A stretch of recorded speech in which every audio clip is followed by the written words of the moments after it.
Defenses to defamation. Defenses to defamation.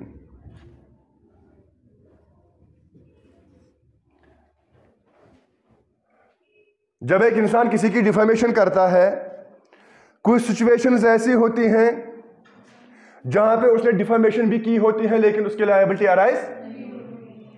3 situations ऐसी हैं जहां पे एक प्लेंटिफ डिफेमेशन तो करता है लेकिन उसकी लायबिलिटी अराइज।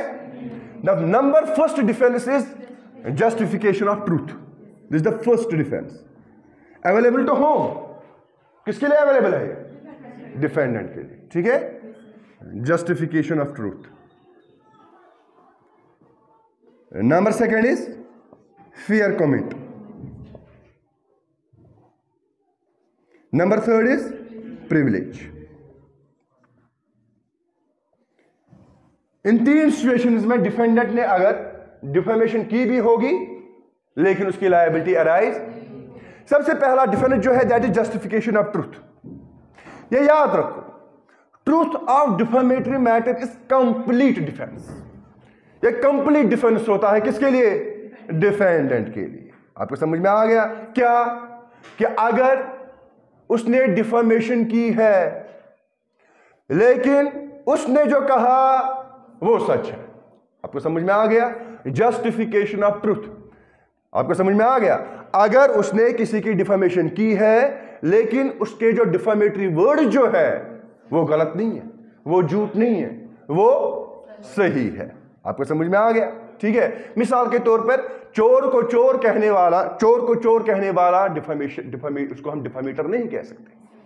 ठीक है, अगर मैं आपको चोरी करते हुए पकड़ता हूं, बाद में मैं आपको कहता हूं कि आप चोर हो, ठीक है, आपकी डिफेमेशन होती है।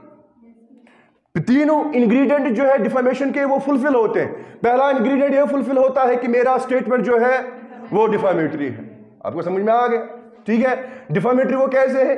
क्योंकि आपकी इज्जत, आपकी रेपुटेशन सोसाइटी के राइट थिंकिंग मेंबर्स में कम हो गई। दूसरा इंग्रेडिएंट ये फुलफिल हो जाता है कि उसकी पब्लिकेशन होती है। और दूसरा इंग्रेडिएंट ये फुलफिल होता है कि मैंने जो कहा वो प्लेंटिफ के लिए ही कहा।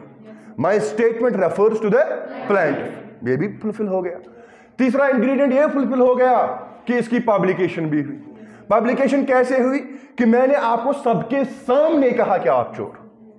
ठीक है, बाकी लोगों के इल्म में भी आ गया कि इसने इससे क्या कहा। ठीक है, अब सारे लोग उसे चोर समझने लगे, इसके साथ कोई ताल्लुकात रखता ही नहीं है। ठीक है, और वो उससे क्या करने लगते हैं? अवॉइड करने लगते हैं। इसकी ह्यूमिलेशन होती है। लेकिन इस कहने वाले ने जो कहा था वो गलत नहीं था, वो सच था, उसने चोरी की थी। ठीक है, इसको हम डिफेमेशन के लिए सू नहीं कर सकते, या अगर करेंगे भी वो कोर्ट में कह सकता है कि जैसा मैंने जो कहा वो सच कहा।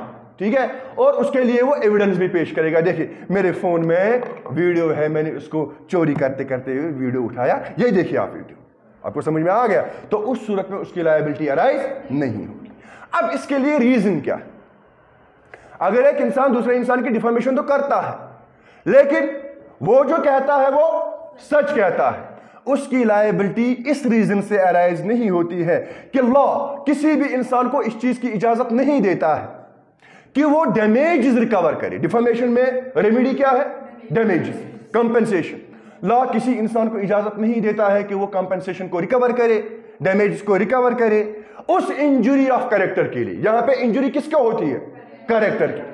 ठीक है, लॉ किसी इंसान को इस चीज की इजाजत नहीं देता है। किस चीज की इजाजत? कि वो रिकवर नहीं कर सकता है डैमेजेस, कि वो कंपेंसेशन को रिकवर नहीं कर सकता है। किस चीज के लिए? इंजुरी टू हिज कैरेक्टर के लिए। उसकी कैरेक्टर तो इंजोर हुआ है, ठीक है, लेकिन वो कैरेक्टर उसके पास है ही। आपको समझ में आ गया? A thief is a characterless person. A rapist is a characterless person. A murderer is a characterless person. उनके पास कैरेक्टर होता है। अगर हम उनके कैरेक्टर को अब इंजोर करेंगे भी, ठीक है, तो वहां पे वो मुझे सू नहीं कर सकता क्योंकि मैंने जो कहा वो सच कहा। आपको समझ में आ गया? The law will not permit any person to recover damages in respect of an injury to his character which he does not possess. जिसके पास कैरेक्टर होता ही नहीं है, ठीक है, उसके कैरेक्टर को कौन सी इंजरी पहुंचेगी? कोई रेपिस्ट है, रेपिस्ट को रेपिस्ट कहना गुनाह है? नहीं गुनाह है। आपको समझ में आ गया, ठीक है। और ये डिफेंस, कौन सा डिफेंस? जस्टिफिकेशन ऑफ ट्रूथ, ये उस सिचुएशन में भी अवेलेबल है अगर यहां पे उसने पब्लिकेशन की हो मैलिशियसली। मैलिशियस मीन्स जिद की बुनियाद पे, मैलिस की बुनियाद पे, ठीक है। मेरी आकिब साहब के साथ जिद है, ठीक, लेकिन मैं उसको चोरी करते हुए पकड़ता हूं। जिद तो है लेकिन मैं उसको चोरी करते हुए पकड़ता हूं। मैं उसे कॉलेज के बाहर कहता हूं कि आप चोर हो। दैट मीन्स मैंने जो इस डिफेमेटरी मैटर की पब्लिकेशन की वो मैंने किस बुनियाद पे की? अगर जिद की बुनियाद पे ही होगी, लेकिन सच है। अगर जिद की बुनियाद पे ही पब्लिकेशन हुई लेकिन जो कहा गया है वो सच है, उस सिचुएशन में भी ये डिफेंस होता है। किसके लिए?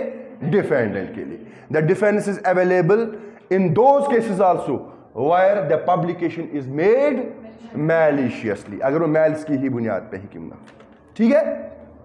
तीसरा पॉइंट ये कि अगर ये डिफेमेटरी स्टेटमेंट सच है, एक इंसान ने जो स्टेटमेंट कहा, डिफेमेटरी स्टेटमेंट कहा, वो सच है, लेकिन वो कुछ माइनर पर्टिकुलर्स में इनकरेक्ट है, इनएक्यूरेट है, उस सूरत में भी वो डिफेंस अवेलेबल है। कब? अगर एक इंसान ने कोई स्टेटमेंट दिया और स्टेटमेंट डिफेमेटरी है लेकिन वो क्या है? सच, that is true, but it is incorrect in only in some minor particulars. आपको समझ में आ गया? मिसाल के तौर पे अगर आपने 10 अंडे चोरी किए हैं, मैं कह रहा हूं कि आपने 12 अंडे चोरी किए। आपने कितने किए? 11 अंडे। मैं क्या कह रहा हूं? आपने 12 अंडे। मैं जो कह रहा हूं वो क्या है? सच है, ठीक है। मेरा कहने का गर्ज ये था कि आप चोरी की है, आप चोर हो, ठीक है, लेकिन my statement is incorrect in only in some minor particulars. Minor particulars में ये थोड़ा सा इनकरेक्ट है। मुझे 10 कहना था, मुझे 11 कहना था, मैंने 12 कह दिया। इसका मतलब ये है कि ये डिफेंस मेरे पास अवेलेबल है ही नहीं। उस सूरत में भी ये डिफेंस मेरे पास अवेलेबल है। मैं ये कह सकता हूं कि जय साहब मैंने जो कहा वो सच कहा, हाँ, मेरा स्टेटमेंट जो है that is incorrect only in some minor particulars. आपको समझ में आ गया?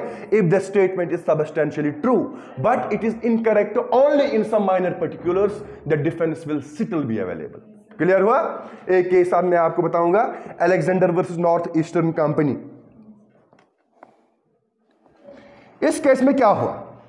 यहां पे प्लेंटिफ जो है उसे सेंटेंस किया गया, उसे सजा दी गई। कौन सी सजा थी उसके लिए? या तो उसे $1 पे करना था, सजा उसके लिए ये थी, क्या थी?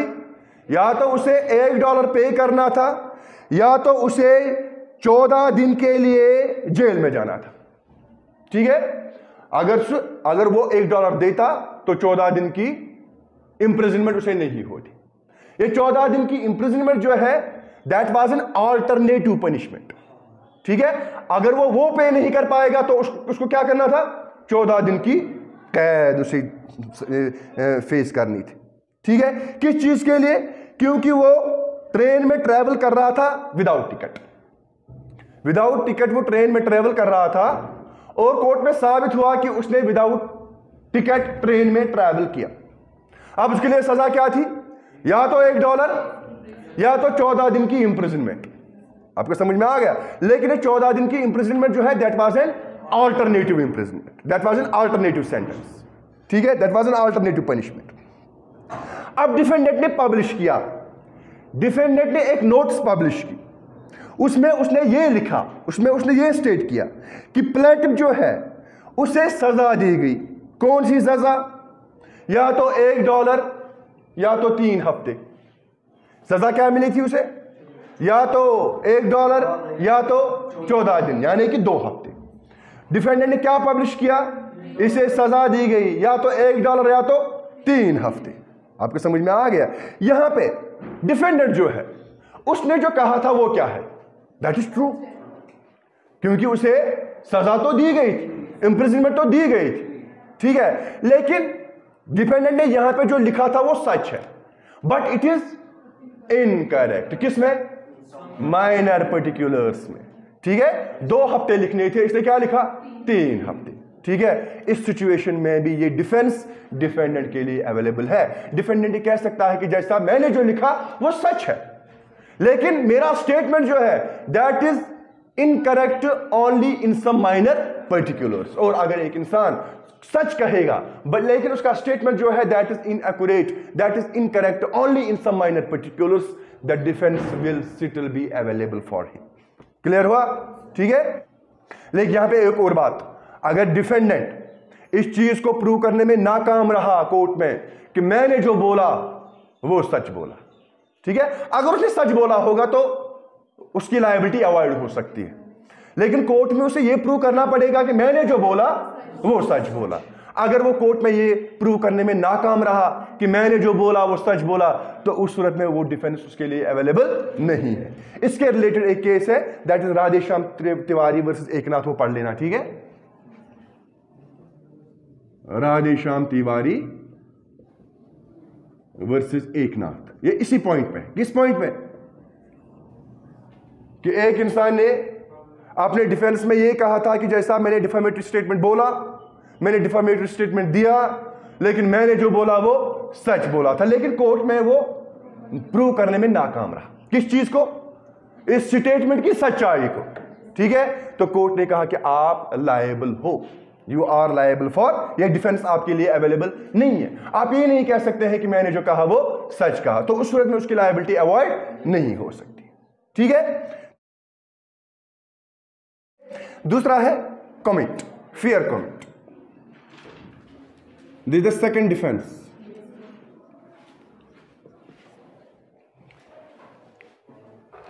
जब भी कोई इंसान कोई फियर कमिट करता है, वो डिफेमेशन का डिफेंस होता है। याद, अभी हम डिस्कस करेंगे कि फियर कमिट क्या होता है। पहले आप याद रखिए कि जब भी कोई इंसान कोई कमिट करता है लेकिन कमिट फियर होगा, आपको समझ में आ गया? It is a defence to defamation. Making fair comment is a defence to defamation. आपको समझ में आ गया? लेकिन यह डिफेंस एक डिफेंडेंट के लिए तब अवेलेबल होता है जब कुछ कंडीशंस फुलफिल होंगी। याद रखो, पहली कंडीशन यह है, एक इंसान कोर्ट में, डिफेंडेंट कोर्ट में इस डिफेंस को प्लीड तब कर सकता है, किस डिफेंस को? फियर कमिट के डिफेंस को, तब जब वो कहेगा कि जैसा मेरा कमिट जो था वो फियर कमिट था। ठीक है, अब फियर कमिट तब बन जाता है जब 3 कंडीशंस फुलफिल हो। पहली कंडीशन ये है that it must be a commit, it must be A commit. ठीक है, मैंने आपको इससे पहले भी कहा था, कमिट का मतलब यहां पे है एक्सप्रेशन ऑफ ओपिनियन। जब भी कोई इंसान अपने ओपिनियन को एक्सप्रेस करता है तो वो क्या करता है? कमिट करता है। ठीक है, लेकिन ये कमिट जो है ये असर्शन ऑफ फैक्ट कमिट नहीं माना जाएगा। कमिट किसको माना जाएगा? Expression of opinion. ठीक है, असर्शन ऑफ फैक्ट को कमिट नहीं माना जाएगा। दैट मीन्स पहली कंडीशन ये है that it must be a commit, that means it must be an expression of opinion rather than assertion of fact। अभी हम डिस्कस करेंगे कि ये एक्सप्रेशन ऑफ ओपिनियन क्या होता है और assertion of fact क्या होता है। दूसरी कंडीशन ये है कि ये कमिट जो है ये फेयर कमिट होना चाहिए, the commit must be fair. ठीक है, तीसरी कंडीशन ये है कि जिस मसले पे एक इंसान ने कमिट किया है, ठीक है, it must be of public nature, the matter committed upon must be of public nature. ये 3 कंडीशंस हैं। ठीक है, सबसे पहले हम डिस्कस करेंगे कि एक कमिट क्या होता है, हम कब कह सकते हैं कि एक इंसान ने कमिट किया। ठीक है, अभी मैंने आपको बताया कमिट का मतलब होता है एक्सप्रेशन ऑफ ओपिनियन, किसी फैक्ट पे अपने ओपिनियन को एक्सप्रेस करना, इट इज अ कमिट। ठीक है, दैट मीन्स यहां पे ये जरूरी बनता है कि हम इस एक्सप्रेशन ऑफ ओपिनियन को डिफरेंशिएट करें, हम डिस्टिंग्विश करें इसको किसके साथ? असर्शन ऑफ फैक्ट के साथ या स्टेटमेंट ऑफ फैक्ट के साथ। ठीक है, फियर कमिट जो होता है it is a defence, fear comment is a defence. लेकिन स्टेटमेंट ऑफ फैक्ट या असर्शन ऑफ फैक्ट जो है, it is not a defence. Defence क्या है? फेयर या एक्सप्रेशन ऑफ ओपिनियन। आपको समझ में आ गया? मैंने आपको कहा था कि एक इंसान कोई स्टेटमेंट दे रहा है, कोई कमेंट कर रहा है, हमें क्या देखना है कि ये कमेंट जो है ये फेयर कमेंट है कि नहीं है। मैं कमेंट कर रहा हूं, ठीक है, मैं कब कह सकता हूं कि जैसा मेरी लायबिलिटी अवॉइड होनी चाहिए? कब? जब मैं कोर्ट में ये प्रूव करूं कि जैसा मेरा कमेंट जो है ये फेयर कमेंट है। सवाल पैदा होता है कि किस कमेंट को हम फेयर कह सकते हैं और किस पे डिपेंडेंट है। मैंने आपको इससे पहले भी कहा था, क्या एक इंसान का स्टेटमेंट कमेंट है या नहीं, it depends upon the language और कंटेंट। एक इंसान जब कमेंट करता है, वो कमेंट उसके लिए तब डिफेंस बन जाता है। कब? ये किस पे डिपेंड करता है? लैंग्वेज पे। आपको समझ में आ गया कि इसने जो बोला, वर्ड्स क्या थे, कंटेंट क्या थी, लैंग्वेज क्या थी? ठीक है, क्या बोला मैंने? लैंग्वेज पे डिपेंड करता है। किस पे डिपेंड करता है? लैंग्वेज पे या कंटेंट पे डिपेंड करता है। आपको समझ में आ गया? मैंने आपको मिसाल दी थी। देयर्स ए, ये ए कहता है कि जड़ की बुक जो है, it is a foolish book. It is a foolish book. जड़ ने बुक लिखी है और वो बुक पब्लिश भी हुई है। अब क्या करता है? उसकी बुक पे कमेंट करता है कि नहीं करता? लेकिन क्या कहता है? जड़ की बुक जो है it is a foolish book, ठीक है, it is an indecent book. और उसके बाद वो कहता है कि judge must be a weak man. Judge जो है ये कौन होना चाहिए? एक वीक, कमजोर इंसान होना चाहिए, इसको दिमाग नहीं होना चाहिए। आपको समझ में आ गया? ठीक है, इसीलिए उसने ऐसी बुक लिखी है, ये इंसान ऐसा होना चाहिए। आपको समझ में आ गया? और उसके बाद कहता है कि ये जड़ की बुक जो है, it is not a good book, it is an indecent book. It is A indecent book. उसके बाद कहता है कि जड़ जो है, he must be a man of impure mind. He must be a man of impure mind. आपको समझ में आ गया? अब ये ए जो है, ये क्या करता है? यहां पे कमेंट करता है। आपको समझ में आ गया? ठीक है, क्या करता है?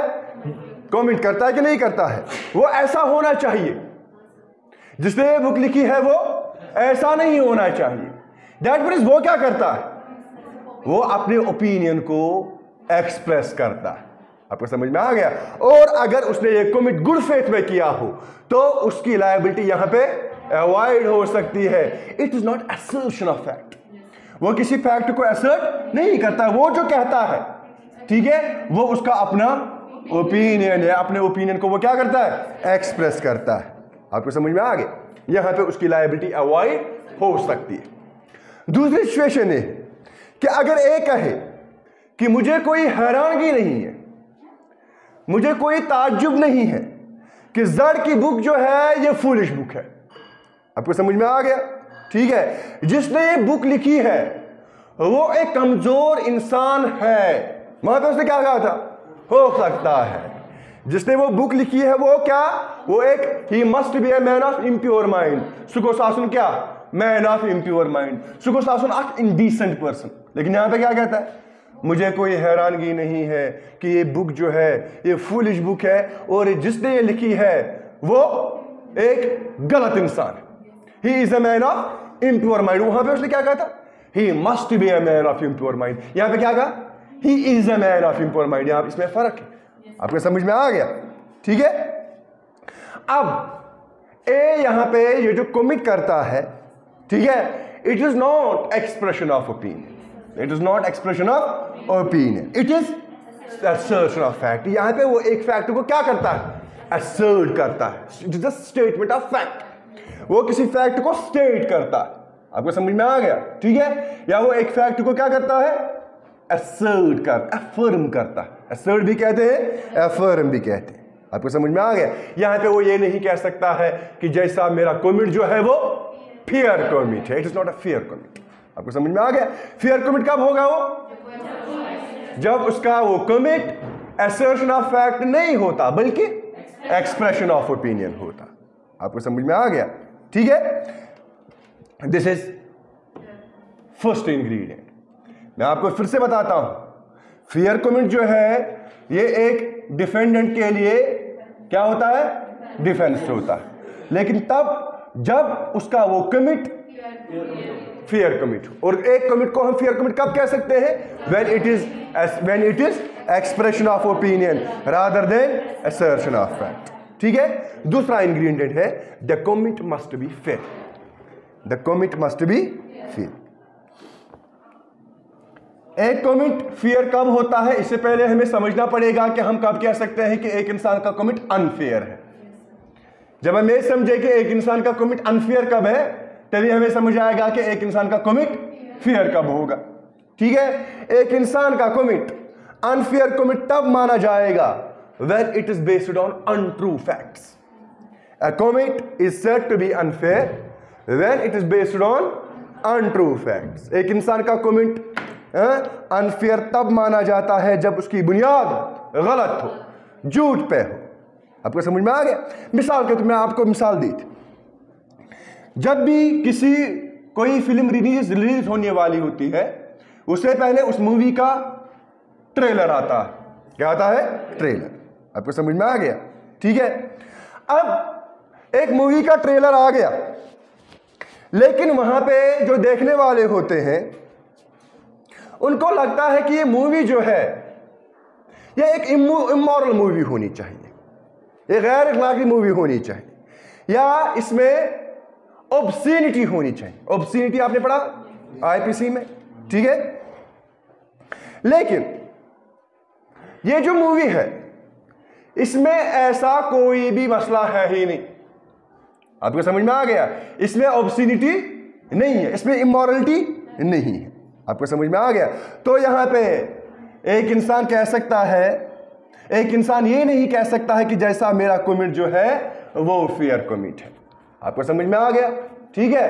हाँ, वहां पे उसने क्या किया, वो कंक्लूजन तक पहले ही पहुंचा।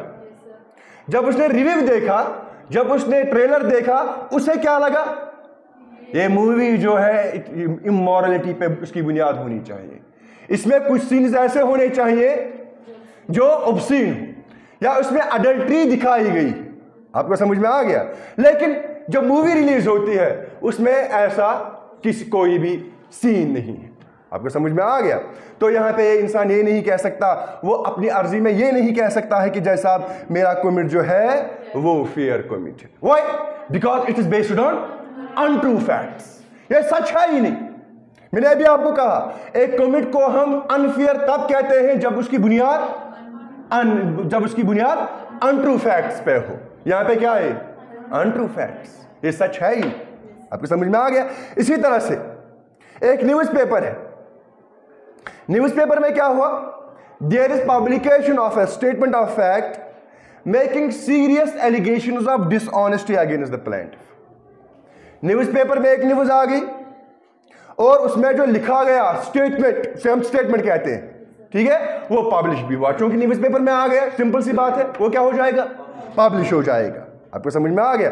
और उसमें प्लेंटिफ के खिलाफ डिसऑनेस्टी के सीरियस एलिगेशंस थे, सीरियस इल्जामात थे कि ये प्लेंटिफ जो है ये कौन है, डिसऑनेस्ट पर्सन है। आपको समझ में आ गया? लेकिन डिफेंडेंट जो है, डिफेंडेंट यहां पे कौन होगा, जिसने वो लिखा होगा। आपको समझ में आ गया? वो कोर्ट में ये प्रूव नहीं कर पाता है कि कि ये इंसान जो है plaintiff, he is a dishonest person. लिखा क्या था उसने, he is a dishonest person. Allegation लगाई थी कि नहीं लगाई थी? क्या लिखा था, he is a dishonest person. अब चूंकि उसने इल्जाम लगाया था, अब उसे कोर्ट में क्या करना था, प्रूव करना था। क्या प्रूव करनी थी उसे, प्लेंटिफ की डिसऑनेस्टी। लेकिन कोर्ट में वो प्लेंटिफ की डिसऑनेस्टी को प्रूव कर ही नहीं पाया। तो अपने डिफेंस में वो ये नहीं कह सकता है कि जैसा मेरा कमिट जो है वो फेयर कमिट है। Why? Because it's based on untrue facts. जो उसने लिखा था, जो स्टेटमेंट था, वो अनट्रू फैक्ट्स पे था, ठीक है, वो झूठ था। क्लियर हुआ?